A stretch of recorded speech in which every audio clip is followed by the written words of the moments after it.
Hi patrons, welcome to another month of music with me, and this month I wanted to do a little video. I usually talk to you a little bit about how I've actually made the track that I send you every month. For those of you who are interested in how music gets made, how it gets composed, how it gets put together in all this gear.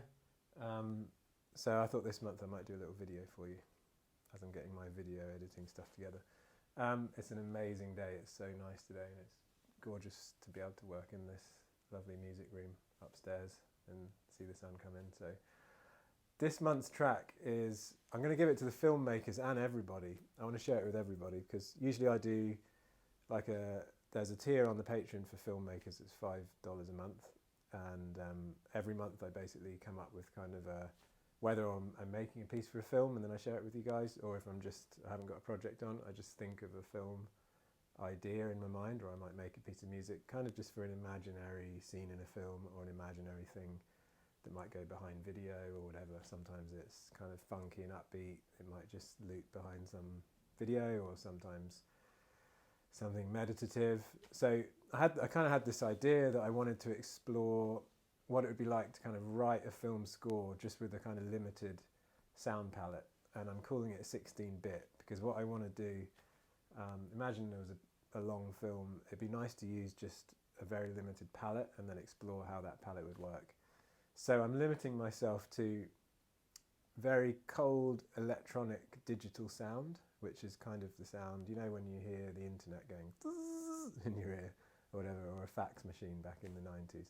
That kind of digital, cold, analog sound. Analog meaning, I don't mean analog, do I? What do I mean? Like a kind of a very inhuman sound, a machine sound. And then I want to combine that just with violin and piano. So I'm giving warm human sounds with a digital edge to it. And I kind of thought it could be I don't know, it could be like a film about two people who fall in love over the internet or something, and then or somehow support each other without ever really meeting. It just felt kind of appropriate in COVID where we're all digitally connecting. So I'm going to give this piece to everybody this week, and I'm going to also every month make another one, maybe for 5 months or something, just to make 5 pieces that could go together as a little suite that could be on the film. So I want to show you how this one, I'm calling it a 16-bit just because I thought that was it's the first thing I wrote down when I saved the session in Logic. So this is 16-bit number 1. And I just thought you guys might be interested in how the piece sort of comes together. Everything starts with one really small idea. And the small idea was me mucking around on this, oh, there it is, which is if I unplug it I can show you. Teenage Engineering OPZ. It's a very, very digital machine. It's a sequencer and a sampler and a synthesizer. It's really fun. Fits in your pocket, battery powered. I'll plug it in so you can hear it. It has this it sounds like a Nintendo almost, on one of the things. And so I just kind of made this really simple sequence that goes like this.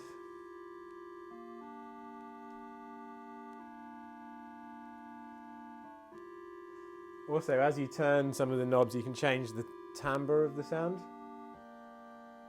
It's a little bit more full sounding, more dissonance. And you can change the filter as well. So that was like the first thing that I did that came into my mind. It's so simple, it's just mucking around with that.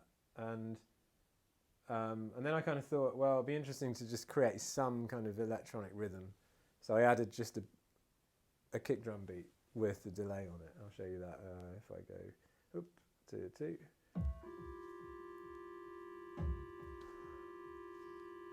It's super simple. There's nothing really to write home about yet.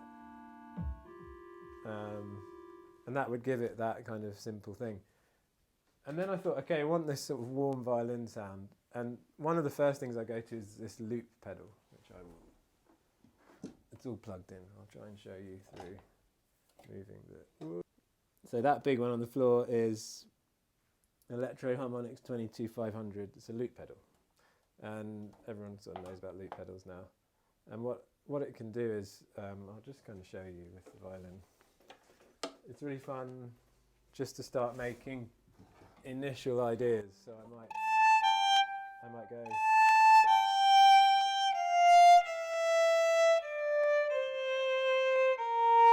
And then loop that.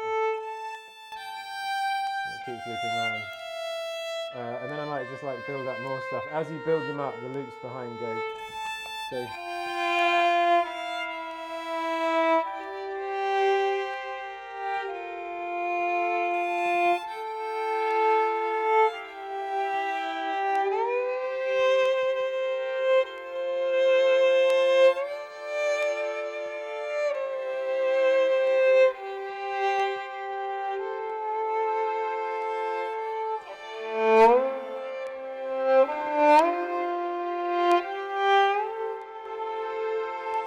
Suddenly you've got like a kind of almost orchestral sounding, loads of different loops going on. So that's the next thing I kind of do, and then what I do is just sort of just record all that into my system, and just chuck all these ideas into Logic, which is on there. So you'll hear the loops here if I play these. They kind of.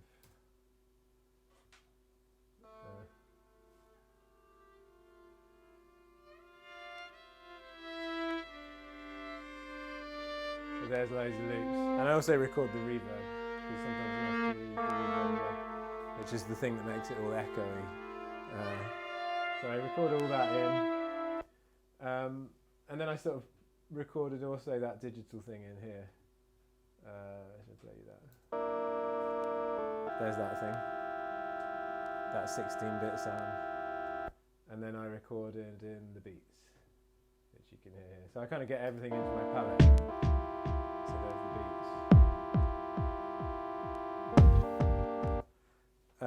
And then finally I kind of felt what was my third sound palette was electronic strings and then piano. And so I started to just muck around on the piano.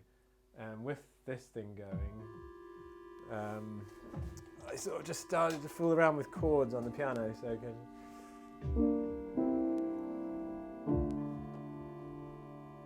it sort of seemed to fit with the G minor, C, and D minor, I don't know.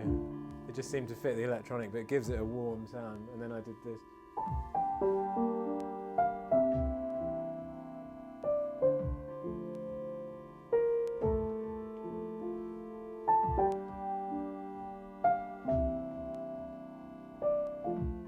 So, come back to my desk. That melody was, I guess, just influenced by the first thing I ever did on the violin. So you can see how like tiny little ideas start to influence other ideas on other instruments, and then you try and pull it all together. And that's when it all gets recorded into the system in Logic. So then the idea is that you have to sort of mould them all together into a song. And the way to do that, the final thing I added, I had all those loops, but they sounded a bit repetitive, so I used them just as a texture to come in, and then I added some more solo violin on top. That was the last thing I did, which comes in about here.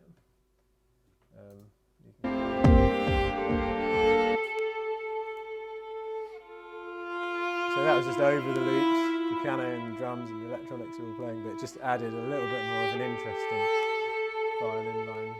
So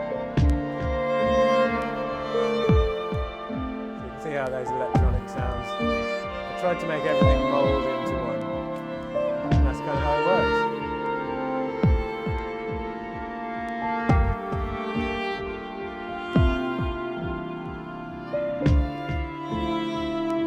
Thanks for listening everyone, and I hope you enjoyed the painting piece this week.